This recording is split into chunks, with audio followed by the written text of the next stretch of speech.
RJ Classes 2.0। नमस्कार दोस्तों, मैं आरजे सिद्धार्थ आरजे क्लासेस 2.0 में आपका स्वागत करता हूं। दोस्तों, इतिहास की एक और कड़ी जोड़ते हुए हम लोग पढ़ रहे थे मौर्यकाल। मौर्यकाल के 2 वीडियो आ चुके हैं, ये तीसरा वीडियो दोस्तों है हमारा। थोड़ा धैर्य बनाएंगे, इसको हम लोग विस्तार से पढ़ रहे हैं और जो एग्ज़ाम पॉइंट व्यू से महत्वपूर्ण पॉइंट हैं मैं उन्हीं को उठा रहा हूं। तो 2-3 वीडियो और आएंगे। तो यदि दोस्तों आप हमारे वीडियो को क्रम से देख रहे हैं तो नोट्स बनाने की आदत डालें और मेरा वीडियो पढ़ने के बाद आप सिर्फ प्रैक्टिस सेट करें, कोई किताब ना पढ़ें, ज़्यादा बेहतर होगा, क्योंकि मैं कोई भी पॉइंट नहीं छोड़ रहा हूं जिससे आपको एग्ज़ाम में दिक्कत हो। आइए दोस्तों देखता हूं मौर्यकाल। मौर्यकाल में दोस्तों हम लोगों ने पुरातात्विक साहित्यिक स्रोत पढ़े थे। आज हम लोग पढ़ेंगे अभिलेख। अभिलेखों की बात कर लेते हैं। देखिए दोस्तों, अभिलेख अशोक के अभिलेख पढ़ना है। अभिलेख का मतलब होता है लिखी बातें। इसका मतलब क्या होता है? लिखी बातें। इसका मतलब है लिखी बातें। अभिलेख का मतलब होता है लिखी बातें। एक पॉइंट ये नोट कर लेंगे। अभिलेखों में क्या है? तो अभिलेखों में मित्रों राज्यादेश है। राज्यादेश या राज्य का आदेश, ये बातें कही गई हैं। और क्या इसमें हैं? तो इसी में मित्रों नियम हैं। अभिलेखों में नियम लिखे गए हैं या राज्य के आदेश हैं या इस पर राजाओं की चर्चा की गई है।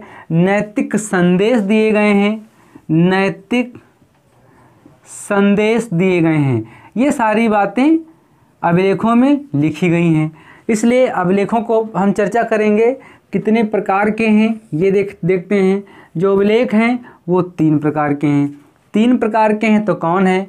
तो एक शिलालेख है। कैसा है? शिलालेख है। ठीक, शिलालेख ये 2 प्रकारों में है। कौन? बृहद है और लघु है। लघु ये हो गए शिलालेख। देखिए शिलालेख होता क्या है? जैसे मित्रों एक ये पत्थर हो गया, पत्थर पर कुछ बातें लिखी गई हैं, इस पे कुछ बातें लिखी गई हैं, वो शिलालेख हो गए। तो ये बृहद शिलालेख हो गया। इसी तरीके से कोई छोटा पत्थर है जिस पर कोई बातें लिखी गई हैं, तो ये लघु शिलालेख हो गया। तो ये पत्थर हैं, पत्थर पर जो बातें लिखी गई हैं, तो शिला माने पत्थर, लेख माने लिखना, तो पत्थर पर लिखना, तो ये शिलालेख हो गया।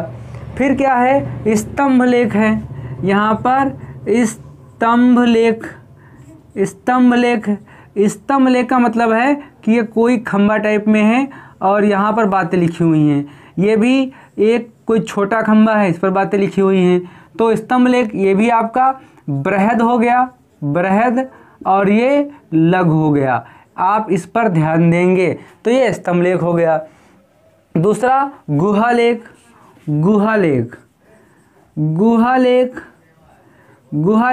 इसको हम गुफा लेख भी बोलते हैं। क्या बोलते हैं? गुफा लेख बोलते हैं। अशोक दशरथ ऐसा शासक है जिसने गुफा लेख बनवाए, तो गुफा लेख बोलते हैं। जैसे कि कोई एक गुफा है इस तरीके से और दरवाज़ा है, तो यहाँ पर जो बातें लिखी गई हैं वो कैसी हैं? वो गुहालेख या गुफा लेख हैं। इस पर मित्रों चर्चा करेंगे। तो इसमें शिलालेख की बातें करें तो शिलालेख पर 14 बातें हैं। 14 बातें हैं। एक ये पॉइंट है, 14 बातें हैं। स्तंभ लेख की यदि बात करें तो यहाँ 7 बातें हैं। 7 बातें हैं। ये खूब पूछा जाता है कि सबसे ज़्यादा बातें कहाँ हैं? शिलालेख पर हैं कि स्तंभ लेख पर कि गुहा लेख पर? तो शिलालेख पर सबसे ज़्यादा बातें हैं। इन पर यदि हम बात करें तो कुछ जैसे शिलालेख आपको पढ़ने हैं। कौन? शाहबाजगढ़ी पढ़ना है। शाहबाजगढ़ी इसके पूछ लेते हैं उदाहरण, किसमें से शिलालेख कौन सा है, स्तंभ लेख कौन सा है, गुहालेख कौन सा है। तो जो अभी तक पूछे गए हैं मैं उनका नाम यहाँ पर नोट कर रहा हूँ। मानसेहरा है। कौन सा पढ़ेंगे हम लोग? मानसेहरा पढ़ेंगे। ठीक, नोट कर लीजिए। और क्या पढ़ेंगे? मानसेहरा के अलावा गिरनार पढ़ेंगे। क्या पढ़ेंगे? गिरनार पढ़ेंगे। सोपारा पढ़ेंगे। गिरनार हो गया, सोपारा हो गया, और एरागुड्डी हो गया। गुड्डी हो गया, बहुत महत्वपूर्ण पॉइंट है मित्रों। एरा गुड्डी हो गया, धौली हो गया, धौली हो गया, जौघड़ हो गया, जौघड़ हो गया, जौघड़। अब देखिए मित्रों, जौघड़ हो गया। अगले कह रहा है कि ये दो जो हैं वो छोटे अभिलेख हैं, इसमें 14 बातें नहीं हैं। एक पॉइंट ये नोट कर लेंगे, 14 इसमें, इनको छोड़कर बाकी सब में 14 बातें हैं। एक कालसी हो गया, कालसी, इन सबको देखेंगे, ये बहुत महत्वपूर्ण है, बहुत बार पूछे गए हैं। जो पूछे गए हैं यूपीएससी, यूपी या टीजीटी, पीजीटी, नेट, जहाँ भी पूछे गए हैं उन सबको मैं उठा के लाया हूँ, तो इस पर हम चर्चा करेंगे मित्रों। यदि आगे बात करें स्तंभ लेख की, तो स्तंभ लेख की बात कर लेता हूँ। इसकी कुछ विशेषताएं हैं, वो भी आपको जानना है। क्या? ये चुनार के पत्थर से बने हैं। किससे? चुनार के पत्थर से बने हैं, चुनार के पत्थर से बने हैं, चुनार के पत्थर से बने हैं। एक ये पॉइंट नोट कर लेंगे, स्तंभ लेख हैं अशोक के, वो चुनार के पत्थर से बने हैं। और क्या है? एकास्म है। ये कैसे हैं? ये एकास्म है, एकास्म है, पालिशदार हैं, पालिशदार हैं या चमकदार हैं, चमकदार हैं, गोल हैं। इस तरीके से इस पे बातें इस तरीके से इसकी विशेषताएं हैं। और कांतिमय या चमकदार भी कहा जाता है, एक पॉइंट नोट कर लेंगे। इसमें पढ़ना क्या है? तो यदि हम बात करें जैसे दिल्ली टोपरा, दिल्ली टोपरा पढ़ना है, दिल्ली टोपरा, ये एक बहुत महत्वपूर्ण है, दिल्ली टोपरा आपको देखना है। और क्या देखना है? मेरठ है, दिल्ली मेरठ, दिल्ली मेरठ, एक ये आपको पढ़ना है। और क्या पढ़ना है? जितने महत्वपूर्ण है मित्रों वही लिखा रहा हूँ मैं। और आपका लौरिया नंदन हो जाएगा। क्या हो जाएगा? एक है लौरिया नंदन, लौरिया नंदन आपको पढ़ना है, लौरिया नंदन बहुत महत्वपूर्ण है। और अरराज है, रामपुरवा है, रामपुरवा है, अरराज है, राज है, रामप्रभा है, ये आपको बहुत महत्वपूर्ण है पढ़ने हैं। कौशाम्बी या प्रयाग, कौशाम्बी, कौशाम्बी या प्रयाग, ये मित्रों आपको पढ़ना है। तो दिल्ली टोपरा हो गया, दिल्ली मेरठ हो गया, लौरिया नंदन हो गया, रामप्रभा हो गया, अरराज हो गया, कौशाम्बी या प्रयाग हो गया, ये आपको मित्रों देखना है। फिर यदि हम आगे बात कर लें कि भाई इसमें हम क्या देखेंगे, तो इसमें आपको दो शासकों को पढ़ना है। किसको? एक तो पहले आपको अशोक को पढ़ना है, एक अशोक को पढ़ना है, दूसरा आपको दशरथ को पढ़ना है। अब देखिए जो अशोक है इसने बराबर की पहाड़ियों पर, किसको? बराबर की पहाड़ियों पर, बराबर की पहाड़ियों पर गुफाएं बनाई। ठीक है, तो जो गुफाएं बनाई उनका नाम क्या है? ये नाम मित्रों खूब पूछे जाते हैं। बराबर की पहाड़ियाँ कहाँ हैं? तो बराबर की पहाड़ियाँ बिहार में हैं। कहाँ हैं? बिहार में है। नागार्जुन की पहाड़ियाँ वो भी बिहार में हैं। तो इसमें क्या बनवाया? सुदामा, सुदामा, सुदामा एक गुफा बनाई। ठीक, सुदामा गुफा बनाई। विश्व झोपड़ी बनवाया। क्या बनवाया? विश्व झोपड़ी बनवाया। मैं आगे चल के बताऊंगा कि कौन 12वें वर्ष में बने, कौन 19वें वर्ष में बने, बताऊंगा। कर चौपाड़, एक और है कर चौपाड़, इसने बनाया। क्या? कर चौपाड़, ये खूब पूछे जाते हैं। कर चौपाड़ बराबर की पहाड़ियों में अशोक ने बौद्ध भिक्षुओं के लिए बनवाया। अब नागार्जुन पहाड़ियों की यदि हम बात कर लें तो अशोक के बाद दशरथ आता है, इसी का पौत्र है, जो कि नागार्जुन की पहाड़ियों पर बनवाता है। तो इसमें भी इसने कुछ बनवाए। आइए देख लेता हूँ कौन कौन गुफाएं इसने बनवाई। तो इसने लोमस, बर्थिका, लोमस हो गया, बर्थिका हो गया, गोपी हो गया, बहिष्का हो गया, बहिष्का, ये बनवाएं। मित्रों आपको दिख रहा होगा, वहाँ से ना दिखे तो मैं बता रहा हूँ दिख रहा कि नहीं दिख रहा है। तो नागार्जुन की पहाड़ियों पर दशरथ बनवाता है लोमस, बर्थिका, गोपी, वहिष्का। ये 4 नाम हैं जो आपको देख लेना है। वहिष्का मैं ऊपर लिखे दे रहा हूँ, यहाँ पर आपको दिख जाएगा बहिष्का। ये बहिष्का दशरथ ने बनवाई थी। इन सब का भी हम विस्तार से पढ़ेंगे और आप मेरे साथ इसको लिखते रहेंगे ताकि आपको कहीं से बोरियत महसूस ना हो। और एक चीज़ और है, अशोक और दशरथ, ये दोनों व्यक्ति ऐसे हैं जो देवा नाम प्रिय की उपाधि धारण करते हैं। फिलहाल अशोक ने तो बौद्ध धर्म अपना लिया था, लेकिन कहीं ना कहीं ये हिंदू देवी देवताओं से जुड़ा रहा, इसलिए अपना नाम देवा नाम प्रिय उपाधि धारण की, जिससे ये लगता है कि ये हिंदू देवी देवताओं में आस्था रखता था। क्योंकि अभी कश्मीर में श्रीनगर बसवाएगा, वहाँ शिव मंदिर बनवाएगा, और देवा नाम प्रिय का अर्थ होता है देवताओं का प्रिय। तो ये सारी उपाधियाँ धारण करता है। तो मित्रों इस स्ट्रक्चर को आप बना लीजिए और इसका स्क्रीनशॉट ले लीजिए, आगे बहुत काम आएगा। एग्ज़ाम के लिए बहुत महत्वपूर्ण है। आगे चर्चा इस पर करते हैं। अब देखिए मित्रों 10-15 मिनट में आपका ये वीडियो हो जाएगा।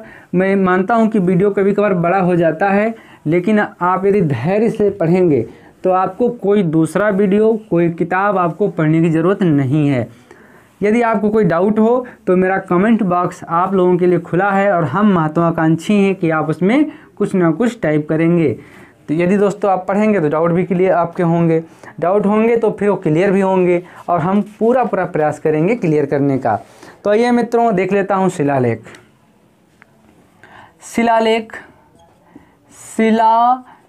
पहले शिलालेख पे बात करता हूँ। मैंने आपसे बताया था 2 प्रकार के शिलालेख हैं, एक तो बृहद शिलालेख है और एक तो लघु शिलालेख हैं। 2 भागों में हमने बताए थे, तो इनके नाम भी आपको बताना बहुत ज़रूरी है। चलिए इनको हम नाम भी बता देते हैं कौन कौन से हैं। तो मैं ऊपर लिख रहा हूँ, आप नोट कर लेंगे, ज़्यादा जगह नहीं लेंगे। तो देखिए मानसेहरा, ये हमने बताया था आपको, मानसेहरा बताया, ठीक, मानसेहरा नोट कर लीजिए। शहबाजगढ़ी बताया, सोपारा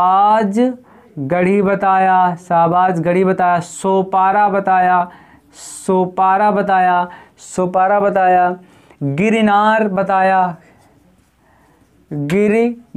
बताया आपको। पीछे जो मैं लिखवा चुका हूँ वही लिखवा रहा हूँ, ज़्यादा टेंशन लेने की ज़रूरत नहीं है। एरागुड्डी जौगढ़, ये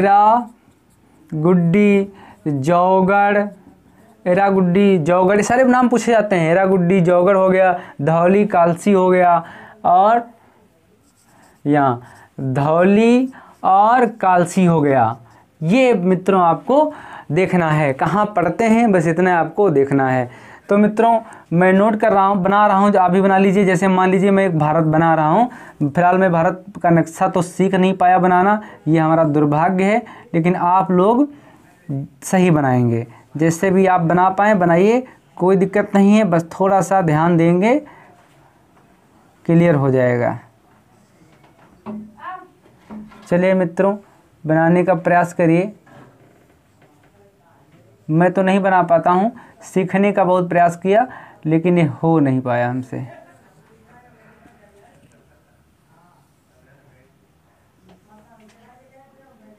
चलिए बना लीजिए मित्रों। तो बात करते हैं ये कहाँ कहाँ पढ़ते हैं। तो मित्रों यदि हम बात करें तो सबसे महत्वपूर्ण एक ये शिलालेख है। ये शिलालेख कहाँ पड़ता है तो आप जानेंगे, ये पाकिस्तान में है। तो पाकिस्तान में है ये, कि पाक मैंने लिखा है, आप पाकिस्तान लिख लेंगे। पाकिस्तान में कहाँ है तो हजारा ज़िले में है। कहाँ? हजारा ज़िले में, हजारा ज़िला है वहाँ पर है। तो ये कौन सा शिलालेख है ये जानना बहुत ज़रूरी है। तो ये मानसेहरा है। कौन सा है? मानसेहरा। ये बहुत बार पूछा गया है क्योंकि ये पाकिस्तान में है, इसलिए पूछा जा रहा है। दूसरा शहबाजगढ़ी, ये भी पाकिस्तान में है। शहबाजगढ़ी, हाँ मैं यहाँ लिखे दे रहा हूँ,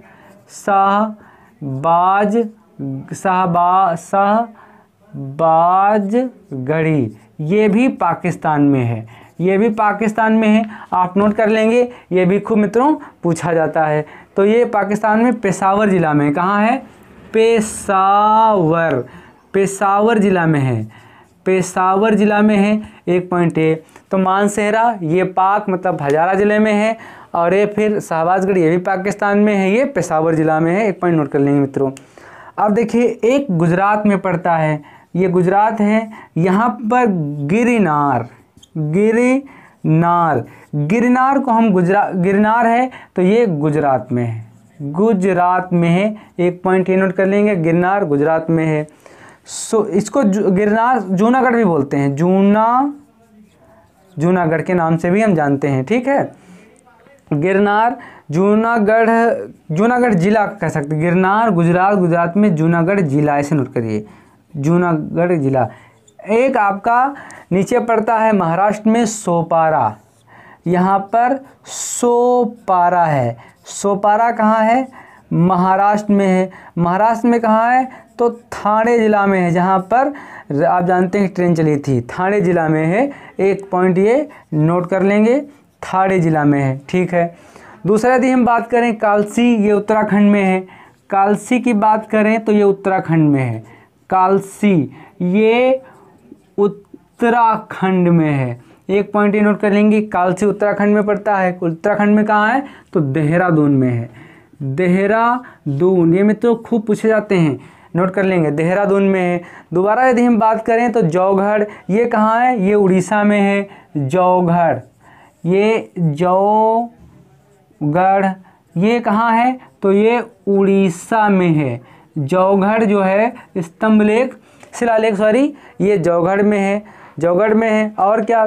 धौली, ये भी आपका उड़ीसा में ही, धौली, धौली ये भी आपका उड़ीसा में ही पड़ता है। तो उड़ीसा में आप जानते होंगे, उड़ीसा बहुत मशहूर है, एक आपका महाद्वीप के लिए, द्वीप के लिए मशहूर है, मंदिर के लिए मशहूर है। तो उड़ीसा ये कहाँ है? जौगढ़ या धौली, ये दोनों उड़ीसा में पड़ते हैं मित्रों, ठीक है। अब उड़ीसा की हम बात करें तो ये गंजाम जिला में है, गंजाम में है, और ये पुरी में है, ये पुरी में 11, 12, 13, 14 इसमें बातें हैं, 11, 12, 13, 14 इसमें बातें हैं, ये बताया गया है। सबसे महत्वपूर्ण इसमें क्या है? सबसे महत्वपूर्ण ये है कि ये जो 2 आप पढ़े हैं, ये 2 शिलालेख जो हमने आपको बताए हैं, ये खरोष्ठी भाषा में है, खरोष्ठी, ये खरोष्ठी भाषा में है। एक पॉइंट आप नोट कर लेंगे, किस भाषा में है? खरोष्ठी भाषा में है। और यहाँ से लेकर के नीचे से यहाँ का जितना भी पार्ट है, ये जो मैंने आपको बताया, ये ब्राह्मी लिपि में है। किस में है? ब्राह्मी लिपि, ये ब्राह्मी लिपि में है। तो मित्रों ये आपका खरोष्ठी लिपि हो गई और ये ब्राह्मी लिपि हो गई, इतना आप नोट कर लेंगे। अब दोस्तों आगे देख लेते हैं, आप इसका स्क्रीनशॉट ले लीजिए या फिर मेरे साथ वीडियो को रोक करके देख करके आप मेरे साथ बनाते रहिए, ज़्यादा अच्छा रहेगा। मैं बार बार कहता हूँ, कुछ और आपको पढ़ने की ज़रूरत नहीं है, धीरे धीरे मैं सब कुछ क्लियर करवा दूँगा, बस आप मेरे साथ लगे रहें। बहुत आपका मेरे लिए भी आभार होगा और आपकी ज़िंदगी का आप पर आभार होगा। चलिए मित्रों, कुछ यदि हम बात कर लें तो ये 13वां शिलालेख खूब पूछा जाता है। मैं एक स्पेशल वीडियो दूंगा जिसमें सिर्फ शिलालेख होंगे। 13वां शिलालेख की यदि हम बात करें, ये खूब पूछा जाता है 13वां शिलालेख। तो इसमें सो कहता है कि मैंने राज्याभिषेक के 9वें वर्ष 261 ईसा पूर्व में कलिंग पर आक्रमण किया। ये खूब पूछा जाता है, मैंने 9वें वर्ष 261 ईसा पूर्व में कलिंग पर आक्रमण किया, ये खूब पूछा जाता है।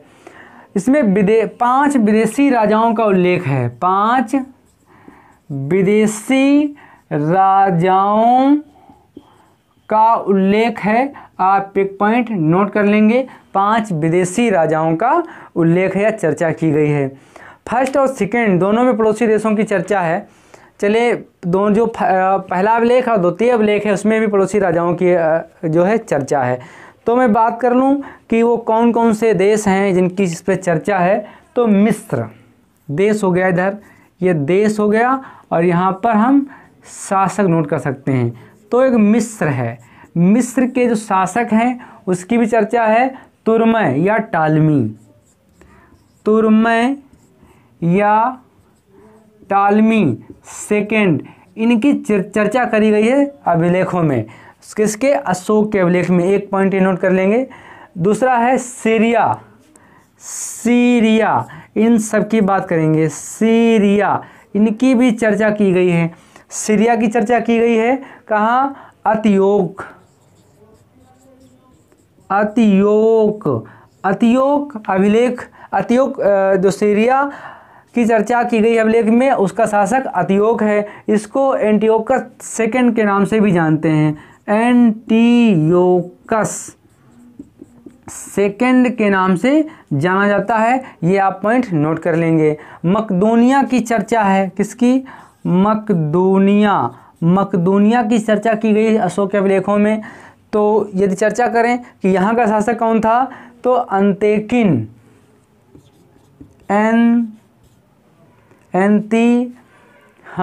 अंतेकिन है, अंतेकिन, अंतेकिन, अंतेकिन यहाँ का शासक है, जिसको हम एंटीगोनाट्स, एंटीगोट्स,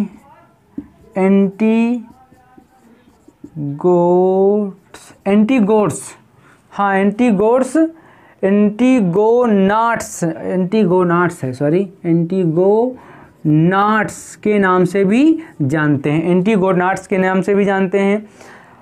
दूसरा है एपीरस, एपीरस, दूसरा एपीरस है।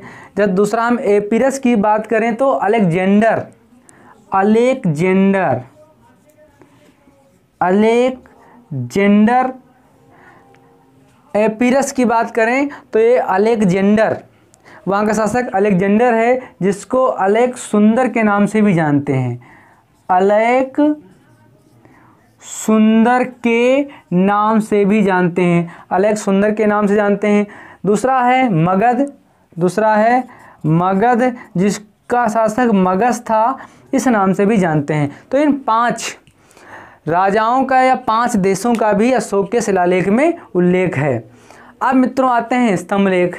ज़्यादा वीडियो बड़ा ना हो जाए, इसलिए मैं सोच रहा हूँ कि स्तंभ लेख मैं दूसरे वीडियो में आपको बता दूंगा, ताकि यदि आप चाहेंगे तो मैं बड़े बड़े वीडियो बना दूंगा। तो आज के लिए इतना ही मित्रों, और स्तंभ लेख अगले वीडियो में आपसे मिलेंगे। 2 जो बचते हैं तो उस पर चर्चा फिर हम अगले वीडियो में 10 मिनट के वीडियो में करेंगे। तब तक के लिए दोस्तों धन्यवाद और नमस्कार।